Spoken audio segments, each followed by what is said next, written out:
Bonjour, amis Noxoises, amis Noxois. Donc me voilà en train de recommencer le JT pour pallier à l'absence de Philippe. Comme vous le savez, Philippe est toujours en convalescence à la maison, donc il est bien rentré à la maison, mais je vous en dirai un peu plus sur l'évolution dans notre série pour le Covid. Donc voilà, donc on va commencer simplement cette semaine par la météo comme à notre habitude, et on va demander à Florent de bien vouloir nous présenter la météo de cette semaine et nous parler de l'avenir avec le temps. S'il te plaît, c'est à toi Florent.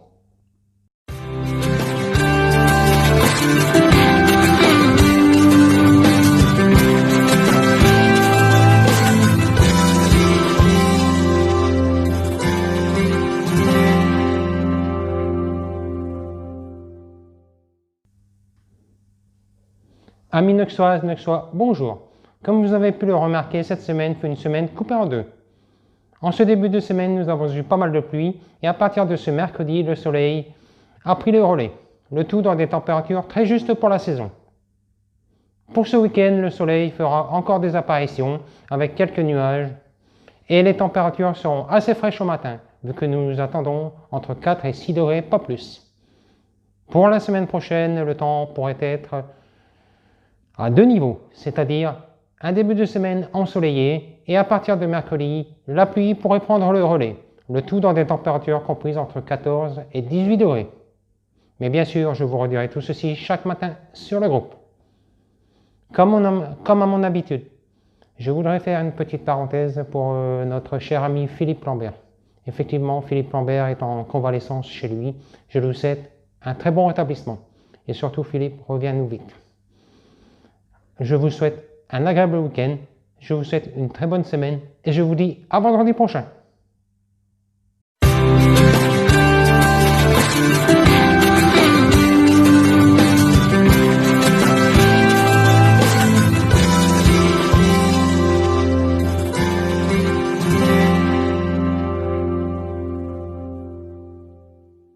Merci Florent pour ta météo. Bon, on va avoir un petit peu de soleil, ça va nous réchauffer un petit peu, même s'il fait pas très très chaud, un peu de soleil, ça fait du bien. Donc voilà, donc cette semaine, nous allons parler de quoi? On va parler un petit peu des actualités de Neux-les-Mines, ce qui s'est passé cette semaine. Donc vous avez vu la nouveauté, maintenant on va pas se servir d'un prompteur, mais d'être plus proche de vous et de pas raconter notre histoire et l'histoire de Neux-les-Mines comme ça. Et on va se servir de nos papiers à l'ancienne pour que ce journal soit beaucoup plus vivant.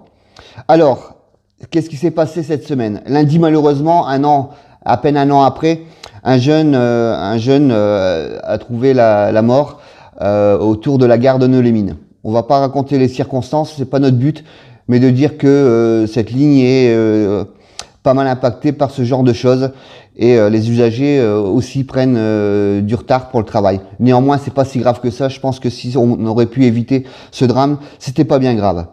Alors aussi, une autre chose, un élan de solidarité par la Poste qui a ouvert une boîte postale pour la famille d'Émilie qui a été gravement brûlée lors d'un accident. Et donc cette jeune fille va pouvoir donc recevoir aussi les courriers d'éventuels Père Noël, etc., etc.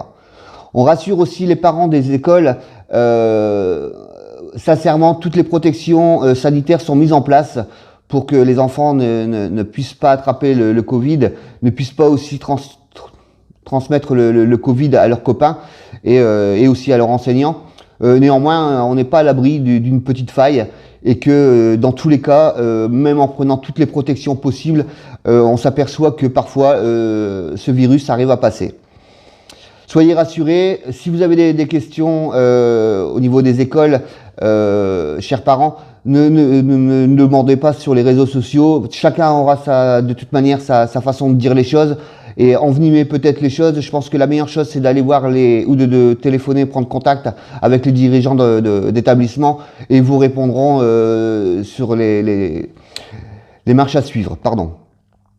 Voilà. Alors également aussi dans les bonnes choses, ce dimanche dernier s'est déroulé au stade de glisse un magnifique événement autour de la glisse, forcément le ski, et donc vous avez pu avoir une journée en famille me déguster des choucroutes, voir des courses de chiens de traîneau, etc., etc. Où vous avez peut-être même pu aussi faire des petites balades en chien de traîneau. Et pour finir cette journée, ils ont terminé avec une magnifique descente au flambeau. C'était génial. Donc voilà pour cette actualité. Et pour suivre le dossier Bridgestone, alors si on prend la presse, parce que cette semaine aussi, maintenant la nouveauté, on va aller chercher les informations dans les journaux et aussi sur les réseaux sociaux. Apparemment, l'État devrait intervenir aussi et venir investir pour sauver Bridgestone à Béthune. Alors forcément, une fermeture d'usine telle que Bridgestone, c'est un drame social puisque énormément de personnes travaillent là-bas et habitent aussi autour de Béthune et certainement aussi des Neuxois qui y travaillent. Donc forcément aussi à l'approche de Noël, c'est compliqué de gérer ces choses-là. On leur souhaite bon courage en espérant que l'État va jusqu'au bout pour défendre le dossier Bridgestone. Donc voilà, on va passer aussi donc là cette semaine au premier relais, le relais de comment dire ça, du Covid. On va faire ça en 2 volets pour informer notre population, pour savoir un peu le vrai et le faux. Même si on n'a pas une science infuse, on va essayer de faire un débat là-dessus et d'essayer d'en discuter calmement et de voir un peu l'évolution.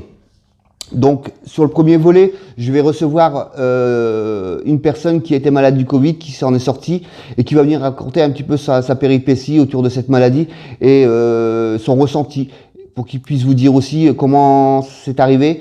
Qu'est-ce que vous pouvez faire aussi pour éviter ça, parce qu'on s'aperçoit que beaucoup de personnes encore prennent ça à la légère. Alors je vais vous dire que moi aussi j'ai pris ça à la légère à un moment donné où je me suis dit que sur la première vague au moment du confinement, mais on n'a personne autour de soi qui soit contaminé et on a pris ça aussi, on se fiche un peu de nous, etc. Croyez-moi, depuis quelques temps, autour de moi et autour des amis, quand on en parle, énormément de personnes sont positifs au Covid. Et néanmoins, notre ami Philippe, on n'y pensait pas quand on en discutait tous les deux, on se disait que c'était pas possible, etc., etc. Ben, quand ça vous arrive autour de vous, on porte à réfléchir. Donc il faut bien qu'on fasse la part des choses. Au départ, on nous disait ne portez pas de masque. Ça va peut-être même être préjudiciable pour vous si vous en portez un. Alors aujourd'hui, il faut en porter un absolument. Donc la première question des Français et aussi des habitants de Neuxois, pourquoi aujourd'hui plus qu'hier? On attend des réponses. Alors c'est aussi un moment de partage. Hein. Si vous pouvez, vous êtes soignant, vous êtes pharmacien, vous êtes médecin, vous faites partie des personnes qui puissent nous rapporter ces réponses, vous pouvez en message privé sur le groupe, venir nous apporter votre aide pour notre deuxième volet. À savoir que sur le deuxième volet, nous allons recevoir notre maire de la commune qui viendra aussi nous parler un petit peu du Covid et de l'évolution et des choses qui vont être mises en place certainement au fil des semaines. Voilà, donc si on regarde les réseaux sociaux, forcément, ou la presse, je lis, c'est pas moi qui l'invente. Aucune leçon n'a été tirée de la première vague, estime un collectif de soignants. C'est quand même impensable. On parle de quoi? On parle de leçons qui n'ont pas été tirées. Qui n'a pas pris ces leçons? Les citoyens, la population ou les personnes qui nous gouvernent. J'ai aucune leçon à donner à personne. Je prends pas d'avis. Ça, il faut le savoir. Le virus est là maintenant et il va falloir vivre avec. Et je pense que personne n'est trop responsable de ça, que ce soit le gouvernement ou nous. Je pense que c'est une histoire de tous et de faire attention à comment on va faire pour éviter de choper cette saloperie de virus. Excusez-moi d'expression. Sur l'information aussi, 2400 cas positifs dans le département du Pas-de-Calais. Vous savez, c'est énorme. Les tests, à savoir que quand on est positif, on doit aller se faire tester. Alors aujourd'hui, ça m'est arrivé parce que j'étais qu'en contact avec des enfants dans mon métier. On me demande d'être contact, d'aller me faire tester. Le rendez-vous 4 jours après, les résultats 10 jours après. Pendant ce temps-là, je dois rester à la maison et ne pas travailler. Mais aussi, je peux aussi contaminer d'autres personnes si je suis positif. Donc c'est compliqué. Il faudrait qu'on puisse voir autrement. À savoir que la pharmacie de Neulémine à Saint-Martin propose aussi un test rapide en prévention en cas de cas contact. Vous pouvez aller le rencontrer. Ça prend 10 minutes et ça vous rassure si oui ou non. Et après, vous irez faire le test PCR si éventuellement c'est pas possible. Que vous êtes avec une réaction positive sérologiquement. Donc voilà, aussi encore on apprend aussi que 12 cas Covid dépistés à l'EHPAD de la polyclinique. Donc c'est pareil. Donc ça, c'est toutes des informations qu'on a de droite, de gauche. Un jour c'est blanc, un jour c'est rouge, un jour c'est autre chose, et on se pose plein de questions. Donc on aimerait bien avoir les bonnes réponses. Donc sur ce premier volet, profitez-en de poser vos questions pour que la prochaine fois on peut débattre là-dessus et essayer d'éclairer un petit peu tout le monde. Alors on va finir donc avec l'interview de ce monsieur qui va venir nous voir un petit peu pour nous expliquer tout ça. Cependant, j'ai quand même une bonne chose à faire sur Neulémine là en ce moment. Une exposition de fouilles archéologiques qui a été faite sur un chantier entre la Bourse et Neulémine. D'accord? Donc cette exposition, elle se tient à salle Georges Brassens jusqu'au 15 octobre et les horaires sont de 16h à 18h. Alors, c'est énormément de travail pour ces gens d'aller fouiller un petit peu notre passé. Donc vous pouvez y aller, n'hésitez pas à aller les rencontrer. Voilà. Ensuite, on va arriver dans les périodes de fête et vous savez que le passage des calendriers vont bientôt arriver, donc la poste et les pompiers. Faites attention parce que forcément il va y avoir des belles personnes qui vont se présenter chez vous, des gens qui nous sauvent pour les pompiers qui sont là pour nous aider, mais aussi le facteur qui est aussi un moment aussi dans la journée d'échange quand les personnes sont toutes seules et ils n'hésitent pas aussi à prendre leur temps pour venir vous rencontrer, de vous ramener votre courrier. Alors des fois des mauvaises nouvelles avec des factures, etc., mais parfois avec des bonnes nouvelles aussi, forcément. Donc voilà, on va recevoir notre personne. Moi, cependant, je vais laisser aussi la place après à Erlette. Je vous souhaite de passer une agréable semaine. Allez bien, portez-vous bien, faites gaffe à vous. Le virus, c'est pas de la connerie. On fait très attention. Je vous donne donc rendez-vous la semaine prochaine pour notre second volet sur le Covid avec la présentation de Monsieur le maire. Merci, bonne semaine à vous.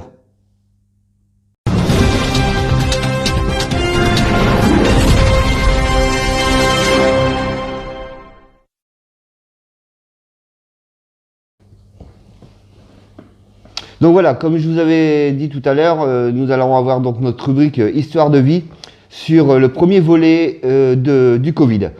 Bon, avant d'interviewer Jonathan qui est là pour nous expliquer un petit peu son parcours avec cette maladie, je vais vous laisser regarder juste un petit reportage que Philippe a bien voulu nous montrer. Alors forcément c'est des images chocs, vous allez voir un petit peu Philippe pas comme d'habitude. Et prenez conscience justement que cette maladie peut aussi être très endommageante pour une personne comme Philippe, des personnes qui sont déjà malades à l'origine. Et vous allez voir un petit peu, vous allez comprendre. Bonjour à tous. Je voulais faire un petit témoignage, juste pour voilà, c'est pas pour me plaindre ou quoi que ce soit, c'est juste pour que vous preniez conscience que le Covid, c'est pas une broutille.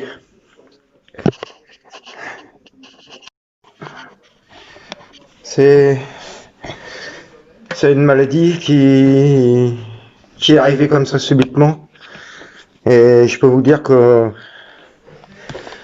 ça fait peur. Quand je suis arrivé aux urgences, la première fois, moi j'avais mal à la tête, fatigué, beaucoup de toux et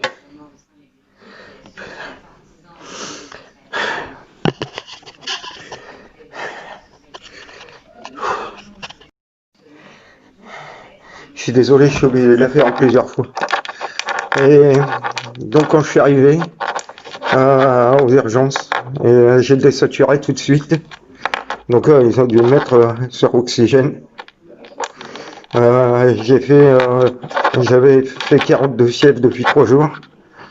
J'ai fait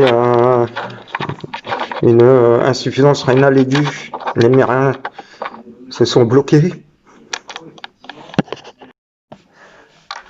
Je suis désolé, mais je suis allé au bout.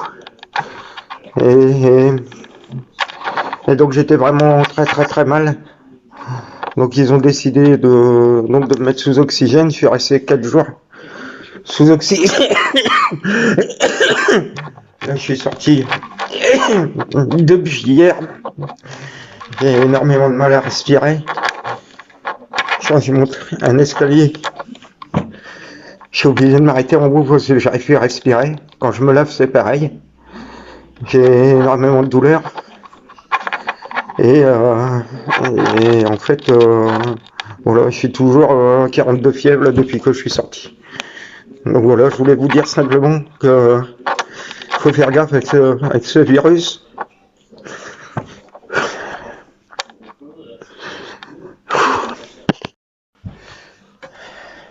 Je vais vous dire merci à tous parce que vous m'avez remonté le moral quand même pendant cette période. Je suis pas encore sauvé parce que en fait avec la sclérose en plaques, ils ont dû m'enlever mon traitement de fond parce que j'avais plus de défense immunitaire et donc là du coup ben, il faudra que je le reprenne pendant au moins 15 jours si tout va bien. Donc je voulais vous dire que le virus on l'attrape surtout en famille parce que ben, en fait c'est là où on fait le moins attention quand on fait un repas de famille ou quand on est entre amis parce qu'on se dit ben voilà c'est pas un ami qui va nous le refiler, c'est pas la famille et puis ben finalement oui parce que on le voit que quand on fréquente des gens enfin comme ça on fait attention quand même, on porte un masque, on se lave les mains, on met une distanciation et là en famille ben forcément on respecte pas toujours et c'est là l'erreur parce qu'en fait ben, on contamine toute la famille, c'est ce qui s'est passé pour nous et voilà donc je tenais aussi à préciser une chose hein, c'est qu'on a fait des événements dernièrement avec l'association des filles pneus. Il y a Jean-Michel aussi hein, du comité 3 qui a fait des événements et ça s'est très bien passé parce qu'on est des gens qui sont quand même responsables au niveau de l'association. On n'a pas mis les gens en difficulté, on a pris toutes les mesures qu'il fallait et on n'a eu aucun cas voilà, de contamination Covid parce que justement on était responsable et qu'on a fait attention à tout et malheureusement ben, dans les familles c'est ce que je vous disais et ben, on fait pas attention donc voilà donc tout ce que je vous demande les amis c'est si vous faites un repas en famille protégez-vous, mettez des masques même si vous connaissez, si c'est vos frères, vos soeurs, vos parents, mettez des masques, lavez-vous les mains parce que franchement je peux vous dire que c'est très très très très dur et là justement madame est partie au docteur parce que ça va toujours pas et peut-être que je vais devoir me faire réhospitaliser. J'ai mes reins ils vont plus donc je sais pas comment ça va se passer donc voilà donc merci à tous. Donc voilà, on revient donc avec Jonathan. Donc vous avez vu les images hein, de Philippe, c'est très compliqué. Hein. Oui, bien sûr. Donc voilà. Donc écoute, bah, toi aussi tu as été touché par cette maladie et elle est arrivée sans que tu le saches voir comme personne, mais en fait en faisant même attention, et ben voilà, le virus a trouvé une faille et a réussi à rentrer en toi. Bah, comme tout le monde, hein, gel hydroalcoolique, masque, toujours en sortie dans les magasins, ou au sorties au parc, etc. Et puis malheureusement, il y a eu un repas de famille. Et là où on pense que bah, c'est pas possible, quoi. Voilà, on fait pas attention. Parce qu'on aime bien les nôtres, hein, on va. Bah, bien sûr. Puis je pense que ouais, ça a été la faille où on met pas de masque, on s'embrasse tous et voilà, j'étais contaminé. Quoi.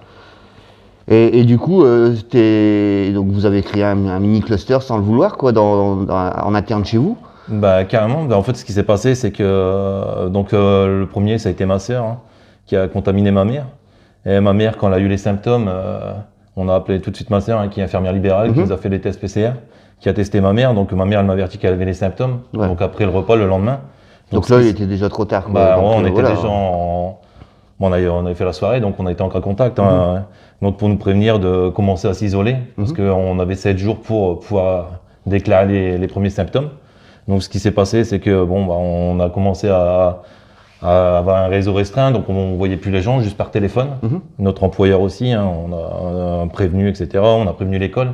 On a retiré nos enfants de l'école aussi. Ouais, c'était une bonne chose à faire. Ouais, bien sûr, comme on ne savait pas ce qui allait vraiment arriver. Donc les 5 premiers jours, je pensais être sorti de l'affaire. Aucun symptôme, que ce soit du côté de moi, de ma femme, mes enfants, aucun symptôme. Malheureusement, le 6e jour, ça a été la catastrophe. Hein. Commencer à avoir les symptômes qui arrivaient, courbatures, fatigue, beaucoup de, comment on pourrait dire ça, de se sentir pas bien. En fait, on n'est pas trac, en fait, on arrive quasiment plus à plus rien faire. donc à part vouloir dormir. Ouais.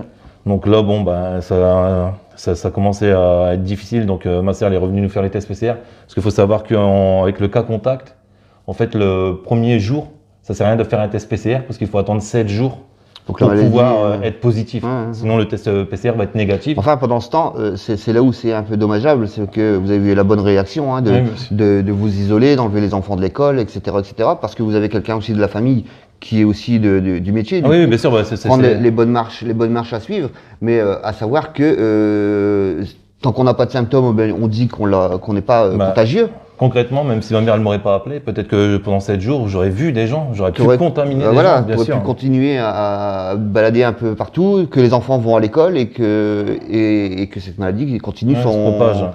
son chemin. Donc c'est vraiment une toile d'araignée, hein, ce virus. Une personne, et il suffit d'une personne, et là on en contamine 4, et les 4 vont contaminer d'autres. Et c'est là où tu as fait vraiment le bon choix, c'est de dire on est intelligent, on est. Voilà. Bah, nous, sur une personne, on a été 10 contaminés. Vous voyez, donc c'est impensable. Hein, donc, Une personne en soirée, 10 contaminés, 10 à être positif. ouais. Donc vous voyez, hein, c'est quand même incroyable, hein, c'est une histoire de famille, quoi.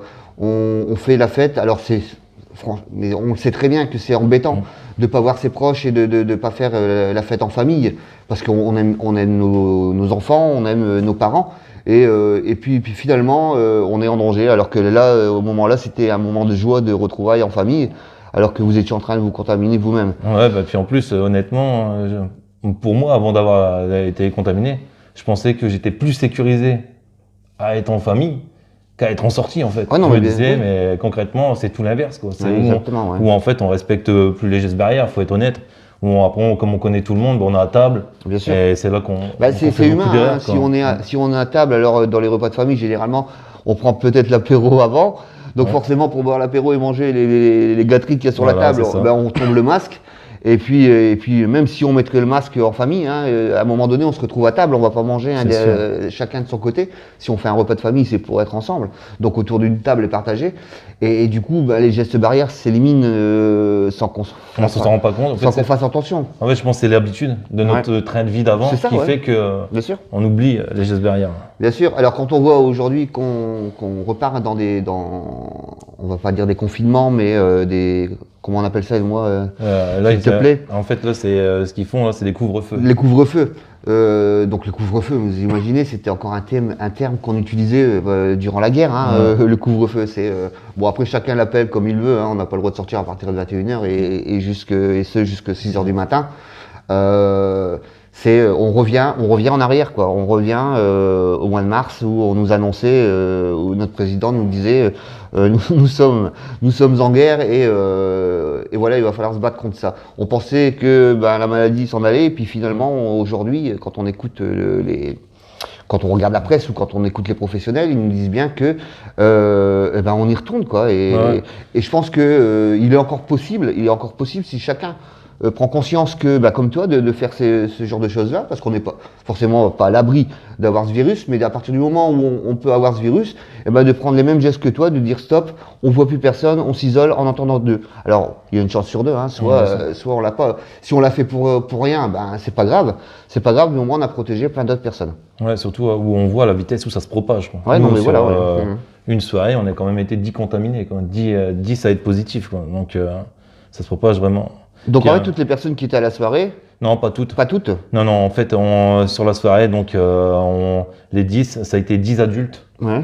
Et on a eu de la chance. Sur les enfants, aucun cas positif. D'accord. Donc, Ok. les enfants, ils avaient entre 4 ans, mon fils le plus jeune, et 8 ans. Et ils ont été testés, et aucun n'a été positif. D'accord. Ils Donc étaient on voit négatifs. bien que, Mais on les a retirés de l'école par principe, parce qu'on ne savait pas si nous, on pouvait, pendant la période d'incubation, si nous, on pouvait encore les contaminer après le test PCR, quoi. Donc, Eh bien, donc on voit bien que les enfants sont quand même résistants. voilà. Nous, en tout cas, il n'y a pas eu d'enfants ont chez des nous. choses, ouais. donc voilà. Donc c'est pour ça que ce volet, hein, sur le premier volet sur le Covid, si vous pouvez nous poser vos questions, si vous avez des questions à nous poser, venez nous les poser pour que dès la semaine prochaine, quand on va recevoir aussi des personnes, en espérant qu'on a des personnes soignantes, pour venir nous expliquer et aussi poser des questions à Monsieur le maire parce qu'on va recevoir la semaine prochaine Monsieur le maire ici sur le plateau pour qu'on puisse débattre et de leur poser ces questions, vos questions, vos incertitudes, ce qui vous fait être pas bien tous les jours parce que vous savez pas trop. Donc voilà, ça c'est important. Posez-nous ces questions, prenez le temps. Vous inquiétez pas, on fera pas le tri, mais on essaiera de poser les questions les plus pertinentes aux gens que nous allons recevoir afin d'y répondre. Donc voilà. Après, pareil, une chose qui est super importante, hein, donc qui est arrivée dans ma famille. J'ai mon frère qui a 20 ans, qui a été testé positif, 0 symptômes. Donc ça, c'est surtout à faire vachement attention quand vous êtes en soirée, puis on vous dit bon, vous avez été en cas contact. Surtout faire contrôler les personnes qui étaient là, parce que mon frère, il aurait pu continuer à aller à l'école, etc. Parce que lui, il y avait 0 symptôme. Et tout le long du truc, 0 symptôme, 20 ans. Et il n'y a pas eu un symptôme du tout. Et il était positif au Covid-19. Donc ça, c'est vachement important parce que la personne, elle va croire qu'elle ne l'a pas. Je pense que même au bout de 16 jours, avoir été une personne en contact, il faut faire le test PCR. C'est vachement important parce que peut-être après, on va contaminer d'autres personnes, que ce soit les parents ou les grands-parents. Et là, ce sera encore pire parce que les personnes-là les encaissent le moins, quoi. Donc, effectivement, vous avez vraiment la très bonne réaction. Donc, comme Jonathan dit, c'est pas parce qu'on n'a pas de symptômes, qu'on n'est pas malade, qu'on peut pas transmettre la maladie parce qu'on l'a en soi et du coup, elle est encore plus forte et elle se propage. Donc voilà, Jonathan, est-ce que tu as des choses à rajouter sur ça? Maintenant, toi, tu te sens comment? Aujourd'hui, je suis obligé de prendre des immunités fortes. D'accord. Parce que en fait, quand je suis sorti du Covid, donc j'ai fait un deuxième test PCR. Quand je suis sorti du Covid, il y a un truc qui reste vachement important, c'est la fatigue. Ça, la fatigue, il faut se reconstruire. C'était très dur. Donc quand j'étais en pharmacie, et on m'a donné un traitement qui est par ampoule, qui me booste mes immunités et qui fait que je vais un peu mieux. Donc en fait, ça bousille aussi tout ce qui est le système immunitaire, quoi. Tout repart à zéro. Apparemment, on en manque d'immunité après la sortie du Covid. Et tu étais hospitalisé, toi, ou pas? Ouais. Donc en tout cas, j'étais à Beuvry et je peux dire qu'il y a un très bon service. Et on m'a même pas pris mes papiers, on m'a pris ma tension directe. Parce que quand je suis arrivé, que je commençais à expliquer que j'avais des brûlures au poumon, on m'a pris direct. Sur le service Covid, en tout cas, j'ai été bien pris en charge. Ils sont très compétents. Et au début, je voulais pas y aller parce que je me disais si je contamine des gens. Bon, après, c'est mon médecin qui m'a envoyé, mais là-bas, carrément, les infirmières, etc., qui m'ont dit que c'était le bon choix d'être venu, parce que ça pouvait empirer, etc. Donc après, il y a des tests qui sont pas très agréables, comme le gaz du sang qui fait très très mal dans l'artère. Et ça, c'est pour, savoir l'oxygène dans le sang. Mais il y a des tests qui sont pas agréables du tout. Donc si on peut éviter de passer par là. Donc voilà, vous avez vu le reportage de Jonathan. Alors il est en pleine forme, c'est un gaillard qui doit faire 90 kilos peut-être. Ouais, j'en fais 100 même. Ouais, pour 1m86, donc en pleine santé. T'as quel âge? J'ai 36 ans. 36 ans, donc en pleine force de l'âge. Et voilà. Donc ça touche pas que les personnes. Comme je pouvais pas m'alimenter pendant le Covid, en 9 jours de temps, j'ai perdu 6 kilos. C'est la seule chose de positif du coup. On va dire. Ça veut faire un régime forcé. Mais comme je pouvais plus m'alimenter, j'arrivais plus à m'alimenter avec la fatigue. D'accord. J'ai eu une perte de poids aussi. Donc voilà. Donc merci Jonathan d'être venu nous raconter ta petite histoire de vie et on est content que tu sois en pleine forme entre guillemets, que la maladie est derrière toi depuis maintenant, qu'il va falloir te reconstruire un petit peu. On va aussi souhaiter un énorme courage à notre poteau Philippe qui revienne prendre sa place parce que moi je préfère franchement d'être derrière la caméra que là parce que c'est pas évident. Lui il sait faire, moi je sais moins faire. Mais bon, voilà, on va vous souhaiter donc tout à l'heure je vous avais dit au revoir mais je vous redis au revoir maintenant. On va laisser la place à notre déglingo national, à notre Miss Erlette avec son personnage de Gerda. Passez un bon moment, à très bientôt.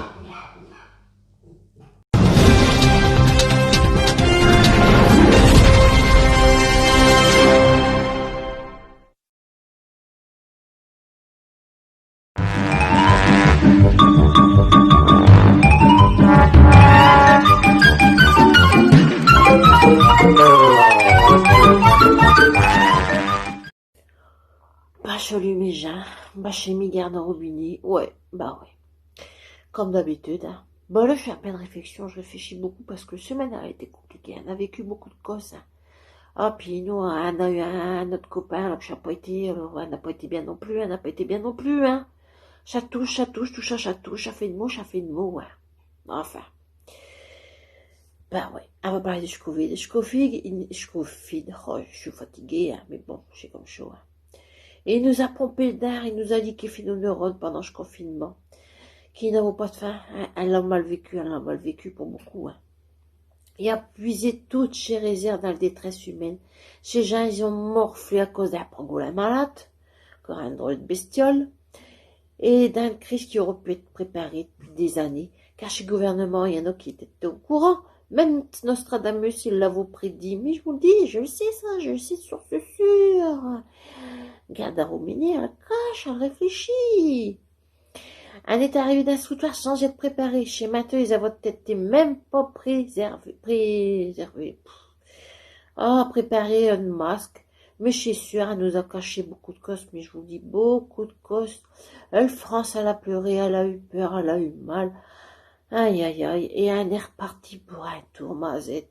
Mais Léon, il me dit, t'inquiète pas, garde, je te tiendrai co. Un bourreau de soupe tous les soirs s'il faut. Chez Jean, comme chez Frontalier, ils font déjà le queue. C'est vrai, mais je l'ai vu, hein, je vous le dis, hein. On est mal barré encore, hein. Alors, vu déjà que la moitié de l'Union Européenne, elle est d'un rouge, mais je dis, faudra tous porter chez moi des casseaux, hein. Bon, déjà la maison, hein, évidemment, hein. Parce qu'elle va forcément tout cette dedans. Bah, crochet vrai. En Allemagne, ils sont à 35 cas sur 100 000 par jour. Ils autorisent 25 personnes en rassemblement public et 15 en salle privée. Mais je vous dis, on est mal barré. Ici, un vaut de tout et n'importe quoi. Il est temps que chez Frico gouvernement, ils accordent leur violon. Nous, on écoute de la bonne musique, pas de le crécelle. On n'est ni des moutons, ni des vaches à lait. Mais quand à vous des perquisitions, soi-disant, normales en lieu, parce que j'ai une pandémie, mais il n'y en est pas sorti. Mais en tout cas, je suis le mouvement. Même Chléon, il a tellement peur que l'autre coup, il a foutu sur la tête sa boxeur. Bon, il t'a pas lavé. Il a volé refaire, surtout mes gens qui t'ont pas lavé. Je leur ai dit, mais je le machin. J'ai passé un sané jour, là, j'ai dit, mon Dieu, je voudrais pas du tout être à ce plat, je voudrais pas être à ce plat, j'ai là. Enfin, voilà. Mais je tiens à vous, mes gens, je tiens à vous, puis je tiens à mes amis, hein, je tiens à tout le monde, mais gardez la rancœur, hein. Bon, alors faites attention, sortez couverts. Et puis, si je ne va pas, vous n'avez pas de masque, eh ben, prenez quoi? Bah tiens, je l'ai sous la main. Prenez votre soutien-gorge. Ça vous fera un bon masque, mes gens. Regardez, j'en prends tout, là, j'en prends tout. Oh, puis ça vous fait un regard de biche, là. Oh, des yeux morts d'amour. Allez, mes gens, je vous embrasse. Hein. Sortez couverts. Mouah.